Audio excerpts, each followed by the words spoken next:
also give you the tools that you need to do their job. I think we're going to take a few questions now from the media.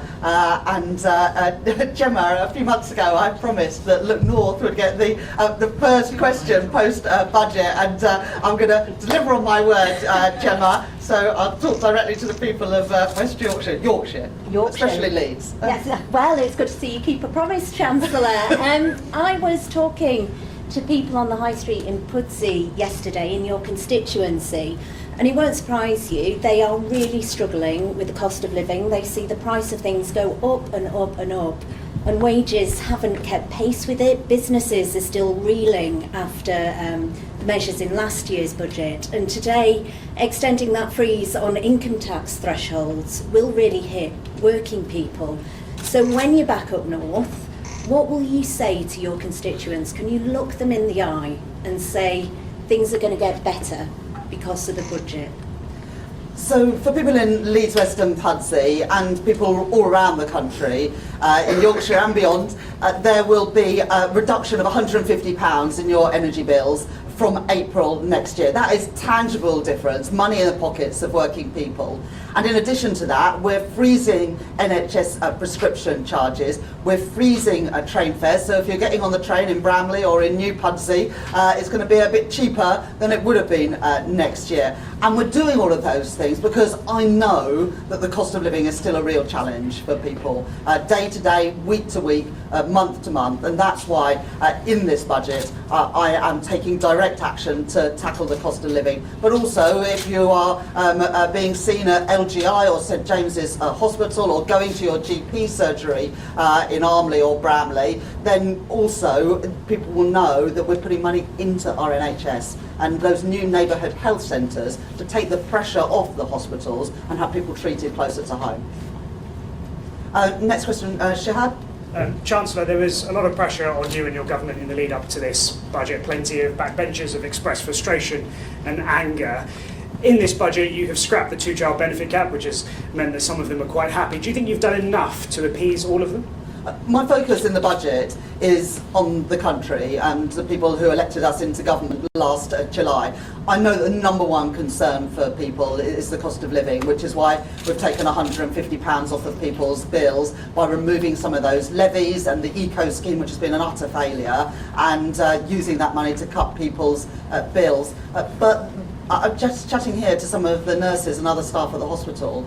The two-child limit and getting rid of that has a benefit beyond those families, because so many patients who end up in hospital, so many kids who end up in hospital are there because of respiratory conditions, because they may be in poor quality temporary accommodation. The cost to local councils of that, but also the cost to the NHS. And in our schools as well, when I talk to teachers, especially in primary schools, about kids coming into school not ready to learn because of the conditions at home, whether that's a cold house or not enough food to eat. So getting rid of the two-child limit is about addressing child poverty and also reducing some of those costs on other parts of the system, including in our NHS and in our schools. Beth. Thank you. Chancellor, today you've announced that you're extending the freeze on tax thresholds. It will raise £8.3 billion. In the budget in 2024, you said extending the threshold freeze would hurt working people. It would take more money out of their pay slips. I am keeping every single promise on tax I made in our manifesto. I say to working people, I will not increase your national insurance. I will not increase your VAT. I will not increase your income tax. Today you've just broken your manifesto pledges and your promise to millions of workers. In the budget last year you would not extend the threshold. How in good conscience can you stay on in your job? In the manifesto, we were very clear. It was the rates of income tax, national insurance and VAT. But I'm not going to get into semantics. I recognise that we are asking people to contribute more by freezing those allowances. They were already frozen by the previous government from 2021 to 2028, and we're freezing them for a further 3 years. And I do recognise that I was asking ordinary people to pay a little bit more. But I've managed to keep that contribution as low as I possibly can by closing loopholes and asking those with the broadest shoulders to pay more. That's why there will be a surcharge on properties worth more than 2 million. It's why we're increasing taxes on savings, dividends and property income. And it's why as well we're getting a grip of some of the waste and inefficiency in the welfare budget by taking luxury cars out of Motability, more face-to-face assessments for disability benefits, so we keep that contribution from working people as low as possible. And this year, and in the years going forward, we're taking £150 a year off of people's energy bills for all families, working families and pensioners, and we're able to do that by taking those levies off of people's bills. Can you just acknowledge you've broken a manifesto pledge? As you have. The IFS have said you have. Well, if you read the manifesto, we're very clear. We say the rates of income tax, national insurance and VAT. But if you're asking, does this have a cost for working people, I acknowledge it does. I said that in the budget last year. I'm not going to pretend otherwise today, but I do think that is the right decision in the circumstances we face. The OBR have today revised down their estimates of productivity and growth by 0.3 percentage points. They say that that will take out £16 billion of tax revenue we would otherwise have brought in. And they are very clear that is not because of any decision that this government has taken in the last 16 months. It is what's happened in the previous 14 years. Brexit, the pandemic, and frankly, the austerity and chaos from the previous government. And we're all having to pay a price to that. And it's my job to make sure that the numbers add up so that we can ensure we grow our economy, keep interest rates falling, and keep inflation down as well. Joe. Chancellor Joe Pike, BBC News. The income tax threshold freeze will see millions of people paying more tax while at the same time benefits are being increased. Is that really fair to working people? And second question, if I may, when did you find out that the OBR had unveiled your budget before you had? So, as I've already said to Beth, I do recognise that freezing the income tax and national insurance thresholds for a further 3 years after the Conservatives froze them for 7 years does mean that we're asking people to pay a little bit more.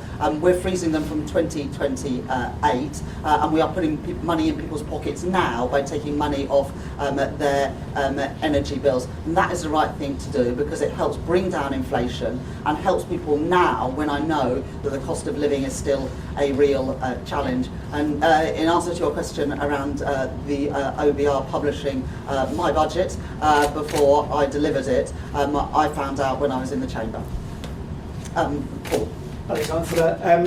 Look, the OBR says that you will take on the £6 billion a year cost for special educational needs, but you provided no explanation as to where this money is going to come from. So a school is going to have to stump up the huge amounts of cash themselves, or will you guarantee that per pupil spending on your watch will not go down?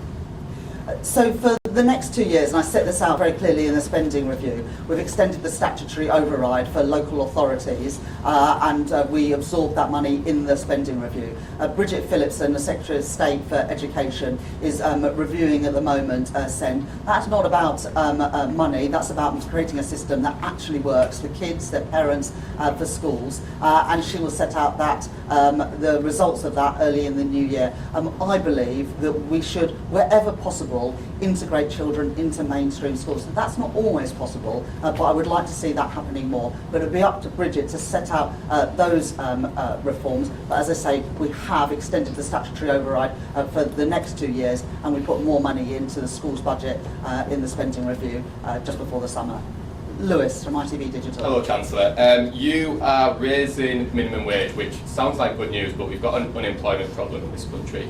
And you are freezing national insurance thresholds for employers. So isn't that just going to stop businesses from hiring people and drive up unemployment?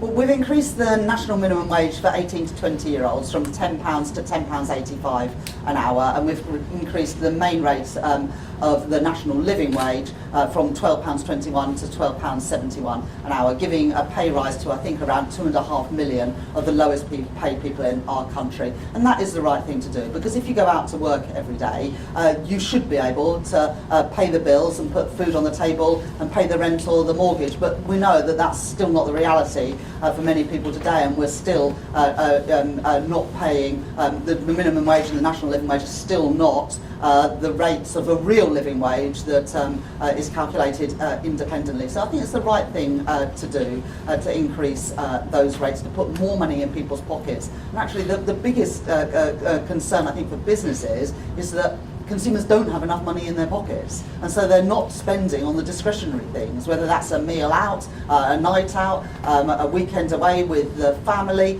or spending in the local high street and the local shops. So putting more money in the pockets of working people, I think is good economic policy, as well as the right thing to do by some of the poorest people in our country. I'll take a couple more questions. Ryan? Chancellor, you said that you wouldn't increase taxes on working people, but we know today that the benefits bill up by 9 billion, asylum accommodation costs also up. Are working people, like the people stood behind you, are they paying the price for your failure to deal with particularly the benefits bill? We're not going to leave the welfare system unchanged. Under the previous government, in the last 5 years of the Conservative government, spending on welfare increased by 1 percentage point of GDP, equivalent to £88 billion. The OBR, I think their forecast showed that as a share of GDP, welfare spending will be broadly flat, but the system's not working, it's broken. I made some reforms today so that if you live abroad, you can't pay nominal amounts of money to access the state pension. More face-to-face assessments for disability benefits, which Mel Stride, when he was working pension secretary, got rid of. Reforming Motability, so it meets its original purpose of affordable leases for disabled people, not subsidising Mercedes-Benz. And so those sorts of changes are the right things to do. But we also today have introduced funding for the youth guarantee, which means that a young person will be guaranteed either a place at college, an apprenticeship, or personalised support. And if after 18 months they haven't got into work, they will be guaranteed a job, but not the benefits. And that, again, is an important reform to help deal with the issue of too many young people not in education, employment, or training. And on welfare, you know, we've already managed to claw back money from the contract signed by the previous Tory government, and I think we've managed to claw back something like £70 million, and we're going to phase out the use of hotels entirely during the course of this Parliament, saving us money, and that was reflected in the spending review settlement in the summer. So, look, we do want to create a welfare system that is actually working, supporting the most vulnerable and empowering people to get back into work, and I want a welfare system that is fair and stops the illegal trafficking of people into this country. Sophie? Sophie Huskisson from The Mirror. Unison Union have said that freezing income tax thresholds does the opposite of putting more money in working people's pockets. Do you admit that you could have been braver in targeting the wealthiest in Britain?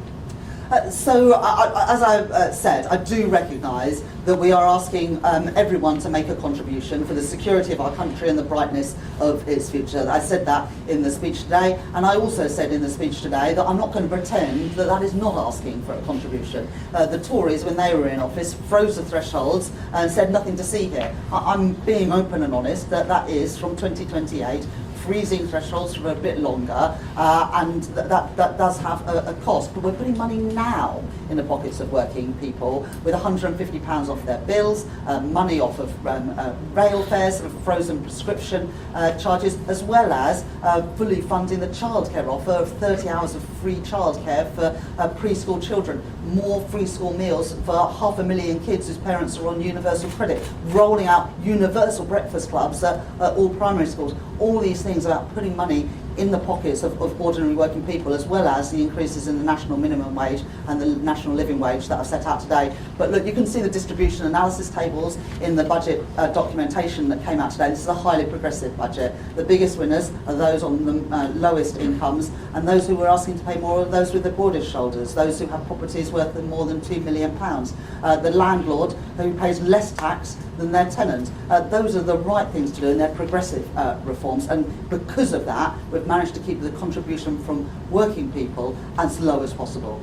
Dan, from Politico? Hello, Chancellor.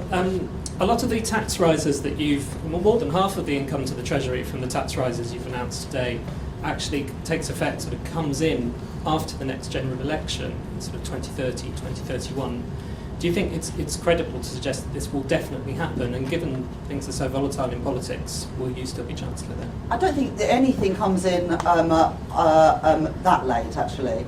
So the freezes are 28, 29 onwards. The council tax surcharge comes in a couple of years' time, as does the other changes. So these are all coming in within this Parliament. When you're making tax reform, it's often not possible to change those rates overnight. And of course, the thresholds are towards the end of the Parliament because the Tories already froze them. But we're also making savings right now through getting rid of things like police and crime commissioners, reducing the cost of local government with fewer councillors, as well as selling land that the government no longer has a need for. So there are savings we're making right now, as well as asking public services to make efficiency savings worth a further 0.5% from 28-29. So these are, and what you see actually in the forecast is the deficit coming down every single year, because I think it is important to show that we are consolidating.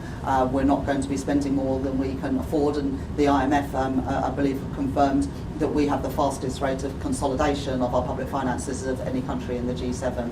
I'm afraid I can do one more. Thank you, Phoebe. She's the real boss. Yeah. Anna Mihailova, Times Radio. A year ago, after a big tax-raising budget, you said you would not be coming back for more taxes. You've just announced £26 billion worth of tax rises, including dragging hundreds of thousands of people into basic rate income tax, nearly 1 million people into higher rate tax. Can you now tell people, reassure people, you will not be back for more? Well, look, last year I had to fill the £22 billion black hole in the public finances left by the Conservatives. What we didn't know then, as well as that black hole in the public finances, that actually productivity growth was weaker than the Office of Budget Responsibility then forecast.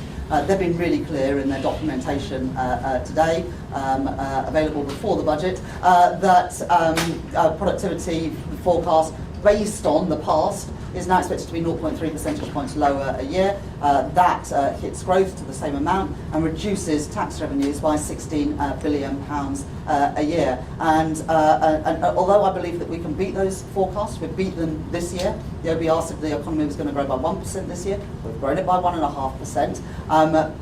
And I'm determined we'll beat the forecasts again. The Conservatives' legacy is not our country's destiny, but we also all know, because we experienced it just 3 years ago, that if you ignore the forecasts, you pay a huge price in the cost of government borrowing, and then by implication the cost of borrowing for ordinary families through their mortgages. We've had 5 cuts in interest rates since I became Chancellor of the Exchequer, taking an average of £1,200 off a new mortgage. I am not going to risk the instability that we had under the Conservatives with our public finances or family finances, and that's why I have asked people to pay more. I can't write future budgets, but if you are asking, is this a budget I wanted to deliver today? Well, I would have rather the circumstances were different. But as Chancellor, I don't get to choose my inheritance, and I have to live in the world as it is, not the one that I might like it to be. And I believe that I made the fair and the necessary choices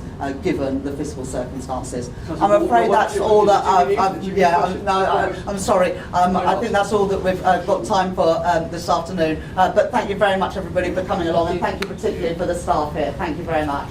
Thank you. Thank you.